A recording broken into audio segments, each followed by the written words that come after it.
Joining the conversation on the 2020 race is Curtis Ellis, Policy Director of America First Policies, and Michael Gordon, former Clinton Department of Justice spokesperson and principal at Group Gordon. Gentlemen, thank you both for being with us. Curtis, I'd like to start with you. Is the Biden camp concerned that a debate would hurt him? That's where he tends to make his gaffes. Is there a concern that it's better for him to keep a lower profile at this stage? Well, it's absolutely better for Joe Biden to keep a very low profile and to keep his mouth shut, because every time he opens it, something bad comes out. Look, this is going to shape up to be the ultimate insider-outsider race, a replay of 2016, if you will. Joe Biden is the candidate of the establishment. Donald Trump says drain the swamp. Joe Biden is the swamp. He's been there for 40 years. He cuts deals that help his donors and his family. He was there in the room when every deal that outsourced our jobs to China was made. And he can't, no one can imagine that if he were elected president, he would be running the show. Just take one look at him, and you know that the same people that cleared the field for him to get the nomination will be running the White House and running the government if he were to be elected. Those people like Lieutenant Colonel Vindman, who were so upset that Donald J. Trump didn't use his talking points that he wrote on the call with Zelensky, they will be feeding the talking points that will come out of the mouth of Joe Biden when he's not doing debates. Michael, what do you respond to that? Is there a concern that when Biden takes the debate stage, he may put himself in a compromised position? That certainly hasn't been his strength. And is there a concern that he doesn't represent any kind of change, as Curtis is suggesting, that he's certainly enforcing this idea of the establishment maintaining its hold to power? What do you think? So I have no issue with anybody having very low expectations for Joe Biden's debate performance. So if he goes in with low expectations, he can only surpass them. And I'm happy that he will be debating Sanders on Sunday, because that'll prepare him for the big dance next fall with Trump and when he has to debate Trump.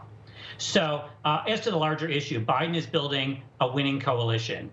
He has the support of the suburban swing voters who brought the Democrats the House with more than 40 seats 2 years ago.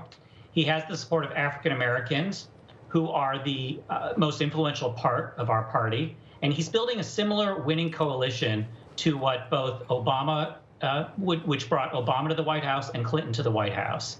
And I think it's going to bring him to the White House as well. I would love nothing more than for people like Curtis to talk for the next several months about Joe Biden's gaffes. Because guess what? Every time he talks about the gaffes, we will talk about the president's many gaffes, but more importantly, we will talk about the issues that we win on, the issues of health care, on prescription drugs, and so on. All right. Well, Michael, it's not just coming from the Republicans. You had Representative Ocasio-Cortez, the latest to question Biden's sharpness, saying that his debate performances have raised some questions about his capacity. Is this a valid concern? You don't think that this could hurt him? So for as long as I can remember, when he's been in the public sphere, people have talked about Joe Biden's gaffes. There were a bunch of them during Obama's presidency as well, when he was vice president. There's certainly a lot now. He's under the microscope. And by the way, Trump commits a lot of gaffes. If you happen to subscribe to his Twitter feed, he's constantly misspelling, bad grammar. And by the way, when you're writing something, you have more of a time to correct it than when you're doing it on live TV. Curtis, is that a fair point? The president himself sometimes makes grammatical errors. I'm sure the Democrats will cite the Covfefe incident. And is it valid to say, look, Biden has been making gaffes for the longest time, so it's not necessarily an indication of diminished mental capacity? What do you think, Curtis? I'm not talking about Biden's gaffes. I'm talking about Biden's support for China, saying China is not a competitor, saying it's in our interest for China to prosper. I'm talking about Biden being wrong on everything.